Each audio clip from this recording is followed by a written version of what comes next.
stuff. This is fascinating to me. Now, starting today, if you're a DAO or part of a DAO, you'll be able to connect your Gnosis safe wallets via Swype directly to an FDIC insured bank account. So people that are running DAOs and have a multi-sig at Gnosis are going to be able to connect bank accounts, ACHs, wire transfers, the whole kit and caboodle directly. And I'm surprised this isn't getting more coverage, because to me, this is gigantic news. Like this connection into the finance system is huge. And credit and debit cards for DAO members.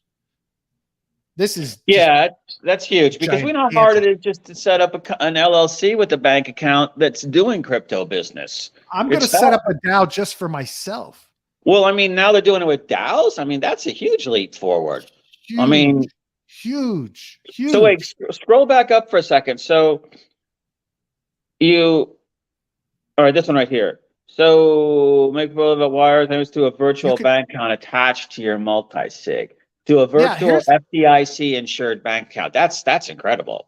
Incredible. And here's the cool thing. The DAO can have proposals that if they get passed, will automatically set off wires or ACH payments. Yeah. Like, so you say, okay, we want to hire X firm to do Y.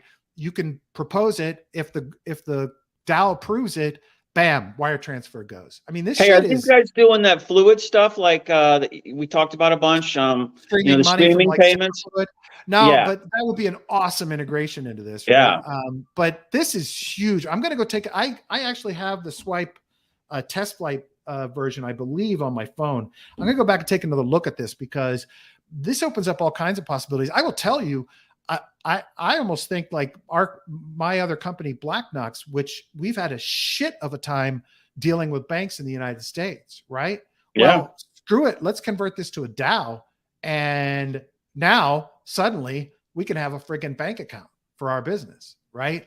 So, and from our perspective, you can have a DAO that's an LLC. There is nothing limiting that. So, this to me is huge, gigantic news. And I guess it's more huge news for DAOs who are dealing with this issue. But this level of connectivity that Swype's offering is, to me, really big. Yeah, I guess you could strap it on a Wyoming DAO. Yeah. And you'd be looking pretty good at that point. Yeah. I mean, yeah. No, why not? I mean, speaking of which, I did a nice long interview last night as well with Yev and her partner Jackie about the state of cooperatives. And that is going to be really interesting for a lot of people who are starting projects, because there's a lot more clarification now, Joe, on the regulatory compliance, on whether you can do NFTs to raise money, as well as methodologies for actually having tokens out there in the market, but underneath the cooperative, and outside investors into cooperatives having a different classification than the actual DAO members who are members of the cooperative. And they have streamlined the process for people joining cooperatives via the DAO and holding tokens. So everybody that's thinking about starting a project, highly encourage you to listen to that episode. It's going to hit probably at the latest Wednesday, but there's some really groundbreaking shit happening in that front. So can I ask a question? Everyone. Yeah. Do you so you can have can a co-op be organized like as a Wyoming DAO and then get bank accounts through Swype? Well, you don't want to do it through Wyoming. You want to do it through Colorado. Colorado has the securities exemptions and has the best cooperative laws, and has been doing it the longest of any state in the country. By the way, foreign DAOs can also set up cooperatives in Colorado. Yeah.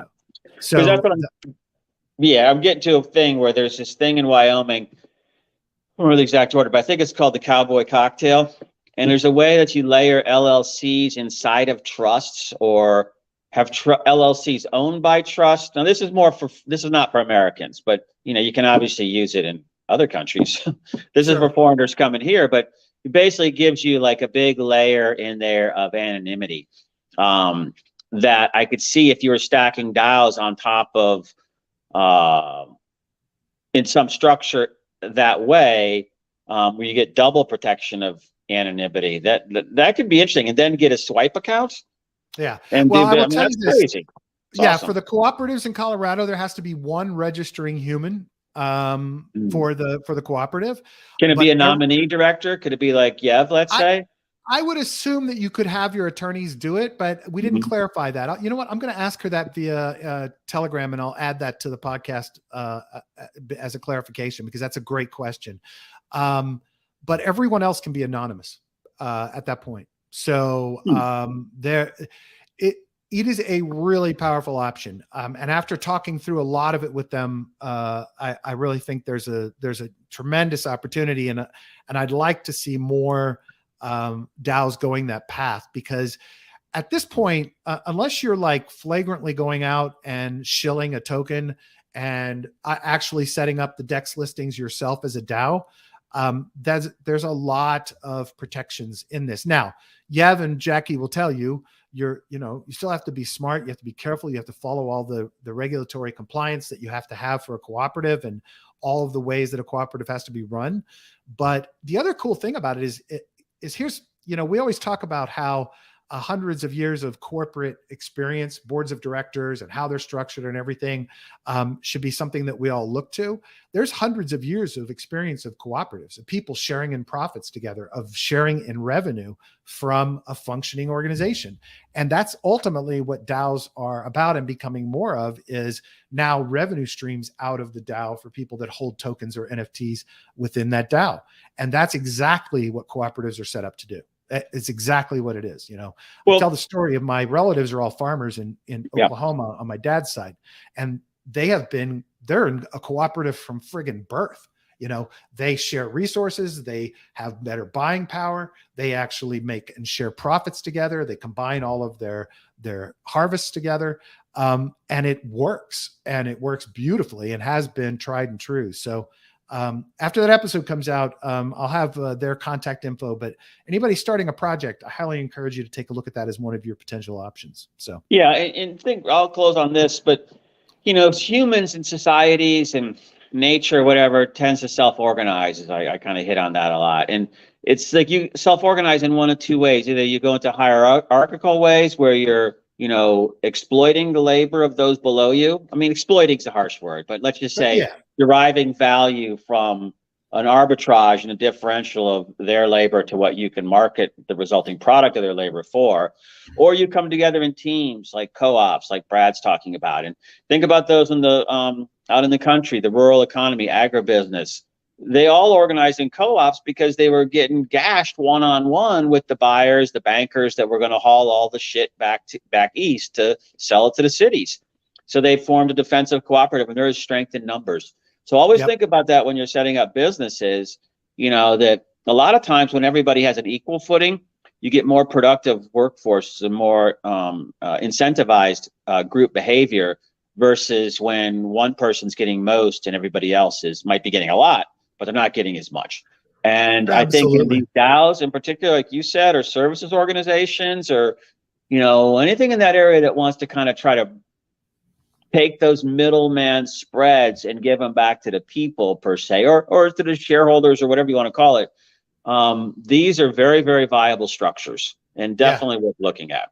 Yeah, absolutely. No, I got to tell you, the cool thing is they've really advanced this quite a bit. And Yev has been working directly with the governor of Colorado, who is huge crypto advocate, by the way. Is he Paulus? Is his name Paulus? Yeah, Paulus. That's the presidential candidate I want, by the way. He's pro-gun, gay governor of Colorado. I mean, so he's like got the best of, he fits all the scorecards, basically. Pro crypto, et cetera. Right. Yeah. And I mean, but reasonable gun, not, not AK-47s in the classroom. Exactly. Yeah. So anyway, they've been working directly with them on even changing the cooperative legislation in Colorado to be even more friendly to crypto. So they're actually working directly with them on how to write that better, and also working with the Colorado Supreme Court on it as well. So anyway, good episode. Everybody check it out. And if you're starting a a project, feel free to reach out to me. I'm happy to introduce you to Yev and Jackie. They're phenomenal, and they're the leaders in this model, if it works for you, of cooperatives in crypto. So definitely check that out. Joe, I gotta run. Me too. Is it Friday? It's Friday, right? Yeah, it's Friday. All right. Well, I mean, it should be an exciting weekend. We'll see what happens in crypto, but everybody enjoy it. Yeah. Do some grilling, do some beer drinking. Yeah. Go to the beach, go to the mountains. Get outside. Coming back this evening, so. Oh, that's right. Your vacation ends. I mean, my vacation ends. I'm sorry. That's not what I meant. I mean, your solitude or your penance ends, and then you get back to the fun stuff. Exactly. That's it. I'm looking forward to seeing him. I miss him. Everybody, thank you. Of course. Man's eternal dilemma. That's it. Thank you so much for listening and watching, everybody. We appreciate it. Thank you, Eamon, Niblets, Euphoric, for listening and watching and contributing to the conversation. Love it. Have another one for us there, Euphoric, in the pub. Please rate and review us on Apple Podcasts. It really helps. Subscribe, give us a thumbs up, and click the little bell on YouTube. If you have thoughts, ideas for shows, comments, criticisms, whatever, reach out to me at B05Crypto on Telegram or Twitter, B05Crypto #2143 on Discord. We love you guys. We appreciate you. Everybody have a wonderful weekend.